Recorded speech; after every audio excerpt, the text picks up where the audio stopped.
Öğretim görevlisi.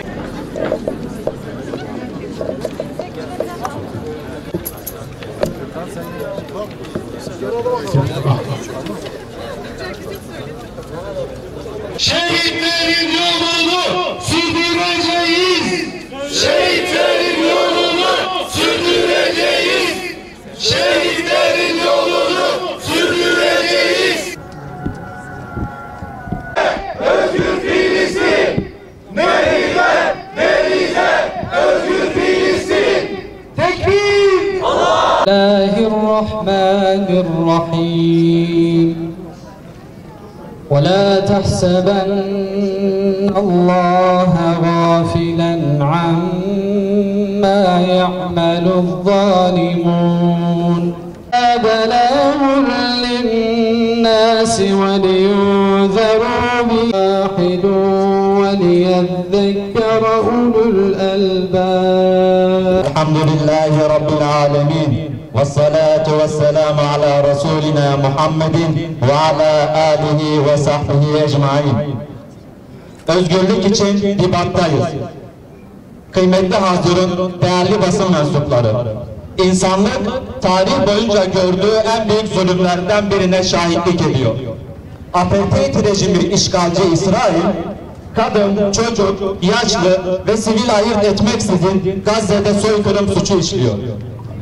İşgal çetesi ABD'nin de desteğiyle insanlık adına ne varsa yıkıp tahrip ediyor. Buna karşı ise Gazze halkı dünyanın şerefini kurtarmak için varoluş mücadelesi veriyor. Bizler de bu direnişe destek vermek için 7 ayı aşkındır bir süredir meydanlardayız. Kardeşlerimizin yalnız olmadığını dualarımızla, sloganlarımızla, açıklamalarımızla ve bugün burada bütün dünyaya ilan ediyoruz. Müslüman uyuma, kardeşine sahip çık. Müslüman uyuma, kardeşine sahip çık. Müslüman uyuma, kardeşine sahip çık. Yaşanan bu işgal ve soykırım vicdan sahibi yürekleri kanatıyor. Başta bölgemiz ve Orta Doğu olmak üzere tüm dünyanın huzuruna kastediyor. Tarihteki tüm önemli dönüm noktalarında olduğu gibi bugün de Gazze'de süregelen katliam ve direniş doğruyu yanlıştan, haklıyı zalimden, izzeti zilletten ayırt eden bir furkan olarak karşımızda durmaktadır. Esfel-i safilini zorlayan Siyonistler sadece Filistin halkını değil, aynı zamanda insani tüm ilke ve değerleri sistematik bir şekilde katletmektedir. İsrail vahşi katliamlarının yanında gıda, su ve temel insani ihtiyaçları da birer silah olarak kullanmaktan çekinmemektedir. Gazze'de şu anda on binlerce insan yeterli gıdaya ve suya ulaşamıyor. Evet, ne yazık ki on binlerce insan 2024 yılında dünyanın gözleri önünde açlık ve susuzluk sebebiyle ölüm tehlikesiyle karşı karşıya kalmış durumda. Müslüman zulme sessiz kalamaz. Müslüman zulme sessiz kalamaz. Müslüman zulme sessiz kalamaz. 1948 yılından beri işgal edilmiş toprakların her tarafındaki Filistin halkına, dünyanın her yerindeki sabırlı ve mücahit Filistin halkına selam olsun. Kurban veren ve vermeye devam eden, dünyanın en dehşetli gücüne karşı kahramanca direnen Hamas'a selam olsun. Birbirine sabrı tavsiye eden ve cihadı bir şiar olarak benimseyen, teslim olmayı reddeden Filistin halkına selam olsun. Binlerce şehit veren, evlatların binlercesi tutsak alınan, yaralanan, tutuklanan, evlatlarını katliamlara, evlerin bombardıman edilmelerine ve toprak gaspına kurban veren Filistin halkına selam olsun. Bingöl'den Gazze'ye direnişe bir selam. Bingöl'den Gazze'ye direnişe bir selam. Bingöl'den Gazze'ye direnişe bir selam. Buradan Bingöl Üniversitesi kampüsünden vicdan sahibi tüm insanlara sesleniyoruz. Dünyanın gözleri önünde gerçekleşen bu soykırım karşısında herkesin üzerine sorumluluklar düşüyor. Herkes yaşanan bu büyük soykırıma karşı harekete geçmeli. Uluslararası kuruluşlar, sivil toplum ve devletler, işgalci İsrail'in zulümlerinin öne geçebilmek için atılması gereken adımları acil bir şekilde atmalı. Bir an önce İsrail saldırıları durdurulmalı ve acilen ateşkes sağlanmalıdır. Filistin'de 10 yıllardır zulmeden işgalci İsrail'e karşı gereken yaptırımlar derhal uygulanmalıdır. Katil İsrail hesap verecek. Katil İsrail hesap verecek. Katil İsrail hesap verecek.